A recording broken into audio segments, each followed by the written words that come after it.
అడవిని ఆనుకొని రామాపురం అనే ఒక చిన్న గ్రామం ఉండేది.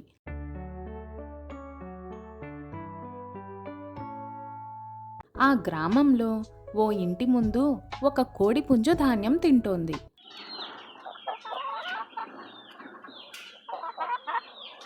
అదే సమయంలో అటుగా వెళ్తున్న ఓ నక్క బలిష్టంగా ఉన్న ఈ కోడిని చూసింది. ఆ కోడిని చూడగానే నోరూరింది నక్కకు. ఎలాగైనా దాన్ని తినాలనుకుంది. వెంటనే అది కోడి దగ్గరకు వెళ్ళి ఇలా అంది, కోడి మిత్రమా, నువ్వు చాలా అందంగా ఉన్నావు. అంతేకాకుండా నీ కూత కూడా చాలా మధురంగా ఉంటుంది. ఏది ఒకే ఒక్కసారి నా కోసం కూత పెట్టవా? అని ఆ జిత్తులు మారి నక్క కోడిని అడిగింది. దాని పొగడ్తలకు ఆ కోడి పొంగిపోయింది. తన గొంతు సవరించుకొని కళ్ళు మూసుకొని కొక్కరకో అంటూ గట్టిగా కూత పెట్టింది. అదే క్షణంలో నక్క అమాంతం కోడిపైన వెంబడించి దాన్ని నోట కరుచుకొని అడవిలోకి పరుగు తీసింది. అయ్యో, ఈ నక్క మాటలు నమ్మి ప్రాణం మీదకు తెచ్చుకున్నానే అని కోడి మనసులో అనుకుంటూ బాధపడింది. నక్క పరిగెడుతుండగా అదే సమయంలో ఓ వేట కుక్కల గుంపు నక్కను చూసి దాన్ని వెంట పడ్డాయి.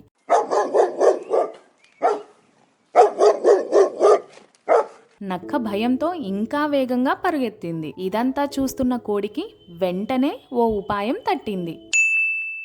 నక్క మిత్రమా, ఆ వేట కుక్కలు నిన్ను వెంబడించట్లేదు. అవి నా కోసం నీ వెంట పడుతున్నాయి. నువ్వు ఓ క్షణం ఆగి నన్ను నువ్వే ముందు పట్టుకున్నావు కాబట్టి నేను నీకే చెందుతానని వాటితో చెప్పు. అప్పుడు అవి వాటి దారిన అవి వెళ్ళిపోతాయి అని నక్కతో అంది. కోడి సలహా బాగుందని అనుకున్న నక్క ఒక చెట్టు పక్కన ఆగింది. వెనక్కి తిరిగి కోడి చెప్పినట్లుగా చెబుదామని నోరు తెరిచింది. అదును కోసం చూస్తున్న ఆ కోడి తప్పించుకొని పక్కనే ఉన్న చెట్టుపైకి ఎగిరి ఓ కొమ్మపై కూర్చుంది.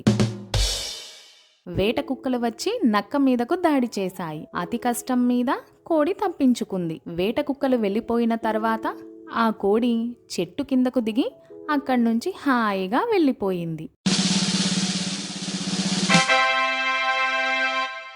సో ఫ్రెండ్స్, ఈ కథ ద్వారా మనమేం తెలుసుకున్నాం? అందరూ మంచి ఉద్దేశంతోనే మాట్లాడతారని అనుకోవడం పొరపాటు. ఎవరో మనల్ని పొగిడితే వెంటనే నమ్మకూడదు. అందరి మాటలు నిజం కావని గుర్తుంచుకోండి. కష్టాల్లో పడినప్పుడు సులభంగా బయటపడే మార్గం గుర్తించాలి. ప్రతి సమస్యను పరిష్కరించడానికి ఆలోచన, శాంతి మరియు తెలివితేటలు ఎంతో అవసరం. రామాపురం అనే ఊరిలో గోదావరి నది ఒడ్డున ఉన్న ఒక మర్రి చెట్టుపై పావురం ఒకటి నివసిస్తుంది. ఆ పావురానికి అదే చెట్టు కింద ఉంటున్న చీమలతో మంచి స్నేహం కుదిరింది. అనుకోకుండా ఓ ఏడాది గోదావరికి వరదలు రావడంతో చెట్టు కింద ఉన్న చీమల పుట్ట మొత్తం ప్రవాహంలో కొట్టుకుపోయింది. అదే సమయంలో ఆహారం కోసం వెళ్ళి ఇంటికి తిరిగి వచ్చిన తల్లి చీమ నీళ్ళల్లో కొట్టుకుపోతున్న తన పిల్లలను చూసి తీవ్రంగా విచారించింది. చీమ కష్టాన్ని చూసిన పావురం ఎలా అయినా తన స్నేహితులకు సహాయం చేయాలని భావించింది. వెంటనే పావురం రివ్వున ఎగిరి ఒక ఆకును కోసి నీటిలో కొట్టుకుపోతున్న పిల్ల చీమల దగ్గరలో వేసింది. ఆ ఆకుపై ఎక్కిన పిల్ల చీమలు తమ ప్రాణాల్ని కాపాడుకున్నాయి. దానితో పావురానికి చీమలకు మధ్య మరింత ఆప్యాయత పెరిగింది. ఇది గడిచిన కొన్ని రోజుల తరువాత పక్షులను వేటాడే వేటగాడు ఆ ప్రాంతానికి వచ్చాడు. చెట్టుపై ఉన్న పావురాన్ని చూసి దానిని వేటాడేందుకు విల్లు సిద్ధం చేశాడు. ఇది అంతా గమనించిన తల్లి చీమ ఎంత పిలిచినా పావురానికి వినిపించలేదు. రక్షించేందుకు ఎంత ప్రయత్నించినా పావురం వేటగాడి ప్రమాదాన్ని గ్రహించలేకపోయింది. చివరకు తల్లి చీమ ప్రాణాలకు తెగించి వేటగాడి కాలును గట్టిగా కుట్టింది. ఆ నొప్పితో వేటగాడు అరవడంతో పావురం రివ్వున ఎగిరిపోయింది. వేటగాడు తల్లి చీమను నలిపి చంపేశాడు. దీనిని గమనించిన పావురం తన కోసం ప్రాణం విడిచిన ప్రాణమిత్రుడైన చీమకు కృతజ్ఞత చెప్పుకుంది. ఆ తర్వాత చీమ పిల్లలకు తానే ఆహారం అందించి పెద్ద చేసింది. అది మాత్రమే కాదు, వారిలో ధైర్యం, చాకచక్యం వంటి విలువలను పెంపొందించింది. ప్రమాదాలను ఎదుర్కొనేంత ధైర్యంగా పావురం చీమపిల్లలను తయారు చేసింది. చీమపిల్లలతో పావురానికి బలమైన సంబంధాన్ని కలిగించుకుంది. ఆ విధంగా పావురం చీమలు కలిసిమెలిసి ఆనందంగా జీవించాయి. సో ఫ్రెండ్స్, ఈ కథ ద్వారా మనం ఏం తెలుసుకున్నాం? మనం చేసిన సాయం ఊరికే పోదు. స్నేహం నిజమైనది అయితే అది ఎలాంటి కష్టాల్లోనైనా ధైర్యంగా నిలబెడుతుంది. సహాయం చేసే మనసుతో జీవించడం స్నేహానికి అతిపెద్ద గుణం. ఒక అడవిలో ఒక ఏనుగు ఉండేది. ఆ ఏనుగు ఒంటరిగా ఉండేది. ఎవరైనా స్నేహితులు దొరుకుతారేమో అని ఆశగా తిరుగుతుండేది. అలా తిరుగుతున్నప్పుడు ఏనుగుకి కోతుల గుంపు కనిపించింది. ఆ గుంపు వద్దకు వెళ్ళి, మీరు నాతో స్నేహం చేస్తారా అని ఆశగా అడిగింది. కోతులు, అబ్బో నువ్వెంత పెద్దగా ఉన్నావో, మాలాగా కొమ్మలు పట్టుకొని ఉయ్యాలా జంపాలా ఊగగలవా? లేదు కదా, అందుకే మనకి స్నేహం కుదరదు అని అన్నాయి. అంతలోనే ఏనుగుకి కుందేలు కనిపించింది. హాయ్ కుందేలు, నాతో స్నేహం చేస్తావా అని ఆశగా అడిగింది. నువ్వింత పెద్దగా ఉన్నావు, నాలాగా చిన్న చిన్న కన్నాల్లో దూరగలవా? లేదు కదా, స్నేహం ఎలా కుదురుతుంది, నువ్వే చెప్పు అని అన్నది. ఆ తర్వాత ఏనుగు ఒక కప్పని కలిసింది. దాన్ని కూడా స్నేహం అడిగింది. నువ్వింత పెద్దగా ఉన్నావు, నాలాగా గెంతలేవు కదా, స్నేహం కుదరదు అని చెప్పింది. దారిలో నక్క కనిపిస్తే దానిని కూడా అడిగి కాదనిపించుకుంది. ఈలోగా అడవిలోని జంతువులన్నీ చెల్లాచెదురుగా పరిగెడుతున్నాయి. ఏమైంది, భయంగా పారిపోతున్నారు అని ఒక ఎలుగుబంటిని అడిగింది. అయ్యో, పులి జంతువుల్ని వేటాడుతోంది, నువ్వు కూడా పారిపో అని చెప్పి ఎలుగుబంటి అక్కడి నుంచి పారిపోయింది. ఏనుగు ధైర్యంగా తన స్నేహితులందర్నీ కాపాడాలనుకుంది. పులికెదురుగా నిలబడి, దయచేసి నా స్నేహితులను చంపవద్దు అని పెద్దగా అన్నది. నీకెందుకు వాళ్ళ గోల, నీ పని నువ్వు చూసుకో అంది పులి. తన మాట వినేట్టు లేదని ఏనుగు పులిని గట్టిగా బెదరకొట్టింది. పులి నెమ్మదిగా అక్కడి నుంచి జారుకుంది. ఈ విషయం తెలుసుకున్న జంతువులన్నీ చాలా సంతోషించాయి.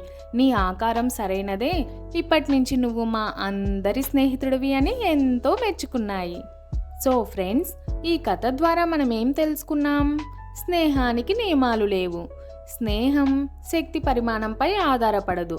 మనం ఎంత వేరైనా ఒకరికి ఒకరం సహాయం చేయడం, కాపాడడం వలన నిజమైన స్నేహితులం అవుతాము. దండకారణ్యం అనే దట్టమైన అడవిలో ఒక తెల్ల ఏనుగు ఉండేది. అది చాలా ఉత్తమ గుణాలు కలిగిన ఏనుగు. ఆ ఏనుగుకు తల్లి ఉండేది.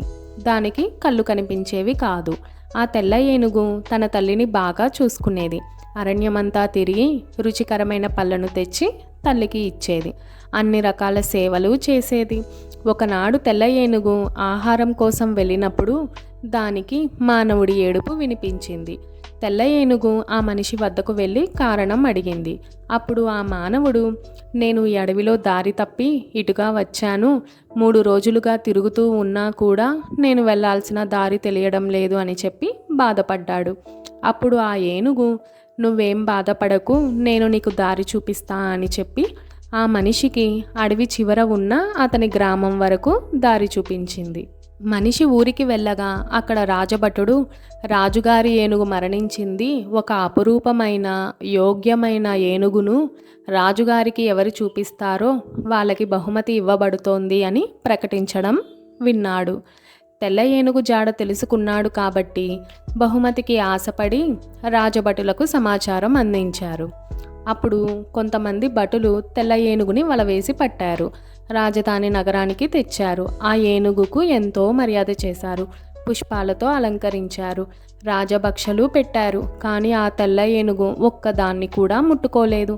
తన గుడ్డి తల్లిని ఎవరు చూసుకుంటారు అని బాధపడింది. అప్పుడు ఆ భటులు, ఏనుగు ఏమీ తినడం లేదనే సమాచారాన్ని రాజుగారికి అందించారు. రాజుగారే స్వయంగా వచ్చి ఏనుగుని పలకరించారు. అప్పుడు ఏనుగు, నాకు ఈ రాజభోగాలు వద్దు, అడవిలో నా తల్లి ఉంది, నా తల్లిని చూసుకోవడంలోనే నాకు సుఖం ఉంటుంది అని చెప్పింది. ఏనుగు మాటలు విని రాజుగారు కరిగిపోయారు. వెంటనే అడవికి పంపే ఏర్పాట్లు చేశారు. అప్పుడు ఆ తెల్ల ఏనుగు సంతోషంగా అడవిలోకి వెళ్ళిపోయింది. తన తల్లికి సేవలు చేస్తూ హాయిగా అడవిలో ఉండిపోయింది. ఈ కథ ద్వారా మనం ఏం తెలుసుకున్నాం? స్నేహం మరియు కుటుంబాన్ని ప్రేమించడం ఎంతో ముఖ్యం. తెల్ల ఏనుగు తన తల్లిని ఎంతగానో ప్రేమించి ఆమె కోసం తన సమస్తం అర్పించింది. ఈ విధంగా ప్రేమ, విశ్వాసం మరియు ఆత్మసేవతో జీవించడం మన జీవితాన్ని సంతృప్తిగా మారుస్తోంది. ఒక అడవిలో ఒక కాకి ఉండేది. అది ఎడ్డం అంటే తెడ్డం అనే రకం. దానికి తోడు అసూయ కూడా చాలా ఎక్కువ. ఒకరోజు కాకి సరస్సు దగ్గరకు వెళ్ళింది. అక్కడ కొన్ని బాతులు నీటిపై ఈదుతూ కనిపించాయి. అందులో 1-2 బాతులు రెక్కలు టపటపలాడిస్తూ నీటిలో గెంతుతూ ఆడుకుంటున్నాయి. అది చూసి కాకి కెవ్వుమని నవ్వుకుంది. హలో, ఏమిటి ఆ ఎగరటం? మీరు అసలు పక్షులేనా? ఎగరటం అంటే రివ్వున బాణంలా గాల్లోకి దూసుకుపోవాలి, ఆకాశాన్ని తాకే విధంగా ఎగరాలి అని హేళనగా మాట్లాడింది కాకి. కాకి మనస్తత్వం అర్థం చేసుకున్న బాతులు దాని మాటలు పట్టించుకోకుండా వాటికవి ఆడుకుంటున్నాయి. కాకి వదలకుండా వాటిని వెంటబడింది. హే హే, మీలో ఎవరైనా ఎగరడంలో నాతో పోటీకి వస్తారా, లేక పిరికి వాళ్ళలా దూరంగా పారిపోతారా అంటూ సవాల్ విసిరింది. కాకికి బుద్ధి చెప్పాలని ఒక బాతు కాకితో పోటీకి సిద్ధం అంటూ ముందుకు వచ్చింది. రెండిటి మధ్య పోటీ మొదలైంది. బాతు తీరానికి దూరంగా సరస్సు లోపలికి నీటి మీద కొంత ఎత్తులో ఎగురుతూ వెళ్ళసాగింది. కాకి బాతును అనుసరిస్తూ గాలిలో పల్టీలు కొడుతూ రకరకాల విన్యాసాలు చేయసాగింది. అలా అలా కాకి, బాతు తీరం నుండి లోపలికి చాలా దూరం వెళ్ళిపోయాయి. రెండూ అలసిపోయాయి. బాతు నీటిపై వాలి సేద తీర్చుకోసాగింది. కాకి కూడా అలసిపోయింది. ఎక్కడైనా విశ్రాంతి తీసుకుందామని చూసింది. కనుచూపు మేరలో ఒక చెట్టు కానీ గట్టు కానీ కనిపించలేదు. నీటిపై వాళ్దామంటే మునిగిపోతానని భయం. ఇక ఏం చేయాలో పాలుపోక ఎంత తెలివి తక్కువతనంతో ప్రవర్తించిందో అర్థమై ఏడుపు మొదలుపెట్టింది. దానితో బాతుకు జాలి కలిగి కాకిని తన వీపు మీద ఎక్కించుకొని ఒడ్డుకు తీసుకొని వచ్చింది. ఇక ఆ రోజు నుండి కాకి తన బుద్ధిని మార్చుకొని అందరితో స్నేహంగా ఉండసాగింది. అప్పటి నుంచి కాకి, బాతు చాలా మంచి స్నేహితులు అయ్యాయి. ఈ కథ ద్వారా మనం నేర్చుకోవాల్సింది ఏమిటంటే, ఎవరిని వెక్కిరించకూడదు, మనకున్న అహంభావం వదిలేయాలి, ఎవరి ప్రత్యేకత వారిది, దానిని గుర్తించి గౌరవించాలి. అలాగే ఎవరైనా కష్టాల్లో ఉన్నప్పుడు వారికి సహాయం చేయటం మన కర్తవ్యం అని గుర్తించాలి.